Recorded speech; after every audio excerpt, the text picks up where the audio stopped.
Action media जुल्म से इंसाफ तक की लड़ाई में हमारा साथ दें। चैनल को लाइक करें, सब्सक्राइब करें। एक्शन मीडिया, सच्चाई जानने के लिए देखते रहें। प्रवक्ता हैं जनाब जफर नकवी साहब। आज हम बात करेंगे कुछ राजनीतिक मुद्दे पे, इनसे चर्चा होगी। जी बहुत बहुत स्वागत है आपका। बहुत बहुत धन्यवाद आपका। जी ये बताइए कि आप जो इस वक्त मुद्दा चल रहा है वक्फ बोर्ड को लेकर के, बहुत ज्यादा घमासान मचा हुआ है विपक्ष की तरफ से, इस पे आप क्या कहेंगे? देखिए, प्रथम प्राथमिकता जिस आधार पे होनी चाहिए, हर चीज न्याय संगत होनी चाहिए और ये हमारा संविधान भी हमको इसी का अधिकार देता है और संविधान हमको इस प्रारूप पे काम करने का भी अधिकार देता है।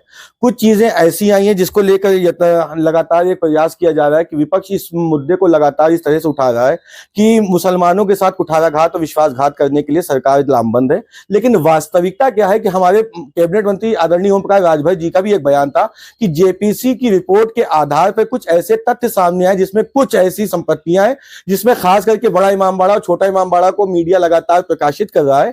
उस मुद्दे को समझने की आवश्यकता है कि 1791 की बनी हुई एक इमारत जो कि हुसैनाबाद ट्रस्ट के अधीन है, जिस हुसैनाबाद ट्रस्ट के अधीन तमाम आजादारी के जो भी कार्यक्रम है वो संपन्न होते हैं, तो यथावत स्थिति बनी हुई है। क्योंकि देखिए, अल्पसंख्यक कल्याण की नीतियों पर काम करने के लिए लामबंद है आदरणीय ओम प्रकाश राजभर जी, और किसी प्रकार के समाज के साथ उनका कोई ना विश्वासघात होना है, ना ही उनकी किसी भी जो रिलीजियस उनकी अथॉरिटीज हैं उस पर कोई किसी प्रकार का कोई दबाव होगा या फिर आने वाले समय में ऐसी कोई औपचारिकताएं होंगी। यकीनन कुछ ऐसे तथ्य आए जिसमें शिया सेंट्रल वक्फ बोर्ड की तरफ से भी जो बयान आए, मैं उस पर भी अपनी बात संपन्न करना चाहूंगा कि किसी भी प्रकार के अभिलेख की आवश्यकता की मांग की गई है तो तमाम अभिलेख जो हुसैनाबाद ट्रस्ट के पास भी हैं, इमामबाड़े से संबंधित, वक्फ बोर्ड के पास भी संबंधित है, तो ऐसे जिस प्रकार के जो प्रचार किया जा रहा है इस पे हम लोगों को लामबंद होना चाहिए और ये समझना चाहिए कि विपक्ष केवल और केवल जाति सूचक राजनीति करके हमेशा समाज को विद्वेष भावना में फैलाने का प्रयास करता है। हमको इससे बचना है और देश विकास की नीति पे, देश सम्मान की नीति पे, अल्पसंख्यक कल्याण की नीति पे जिस प्रकार से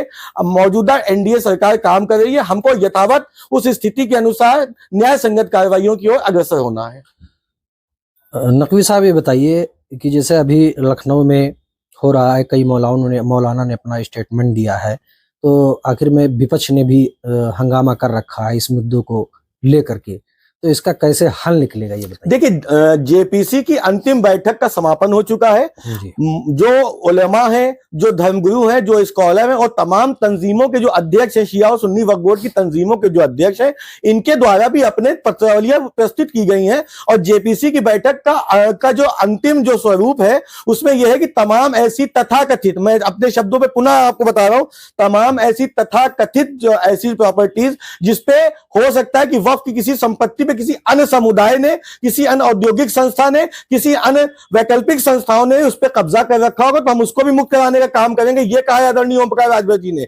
आदि न्यूज चलाने का मकसद है ओम प्रकाश राजभर जी की छवि को धूमिल करना। मैं पुनः अपने शब्दों को पुनः आपके सामने सत्यापित शब्दों को बोल रहा हूं, बतौर प्रवक्ता अल्पसंख्यक प्रकोष्ठ बोल रहा हूं कि ओम प्रकाश राजभर जी का बयान है कि तमाम ऐसी वक्फ संपत्ति जिसपे किसी अन्य ने भी कब्जा किया है, हम उसको खाली करेंगे और अगर किसी ने वक्फ के नाम पे किसी संपत्ति पे वक्फ का अधिकार बनाया है तो हम उसको भी खाली करेंगे, क्योंकि ये न्याय संगत है। देश के अल्पसंख्यक के भविष्य के लिए ये तमाम चीजें हैं, देश के समुदाय के कल्याण के लिए चीजें हैं। अल्पसंख्यक समाज का कल्याण, अल्पसंख्यक समाज की नीतियां तभी सुचारू रूप से चल पाएंगी जब उनको उनका हक, उनके अधिकार, उनके तमाम हुकूक दिए जाएंगे। नकवी साहब, एक मुद्दा और है राजू दास का, जो माननीय पूर्व मुख्यमंत्री मुलायम सिंह के उस पर उन्होंने टिप्पणी किया है गलत तरीके से, इसके विषय में आप क्या कहेंगे? देखिए, संत समाज अशोभनीय भाषा जब बोलता है तो कहीं ना कहीं उसके सन्यासी होने पर या उसके संत होने पर तो कहीं ना कहीं एक जो है प्रश्न चिन्ह लग जाता है।